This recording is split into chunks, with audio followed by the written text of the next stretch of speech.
Hello, আসসালামু আলাইকুম guys. সবার কি অবস্থা, কেমন আছেন? আশা করি সবাই ভালো আছেন। আপনাদের ক্যামেরার পিছনে আছে আরেফ ফাহিম। এখন আসি আমি আশুগঞ্জ ভৈরব ব্রিজের নিচে। আপনারা দেখতে পাচ্ছেন, এখানে আসার পরে দেখি যে কাকু ঠান্ডা এত গরমের মধ্যে আইসক্রিম তৈরি করতেছে। আমরা ছোটোবেলা অনেক খাইতাম এগুলা। আপনারা দেখতে পাচ্ছেন যে এগুলা তৈরি করতেছে। কাকু, এর মধ্যে কি কি দিচ্ছেন? এটার মধ্যে দিয়েছি আমরা বালি দিয়েছি, সুগার মেডিসিন দিয়েছি।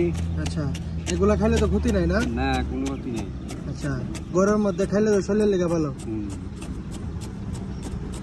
তারপরে দেই বিট লবণ দেই, মহিষের পাখি দেই, লবণ দেই, দিয়ে এরপরে এখন এটা কি করতেছেন?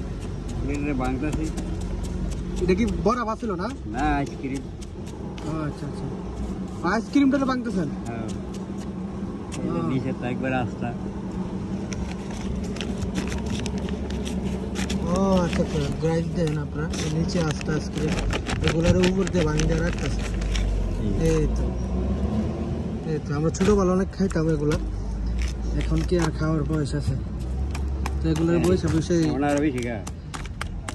আমরা খাওয়ার বয়স আছে আর কি। আশুগঞ্জ ব্রিজ, এখানে এলে পাইবে নিলারে খাওয়া যায় নীলা আইসক্রিম। সবাই ভালো থাকবেন, সুস্থ থাকবেন। আসসালামু আলাইকুম।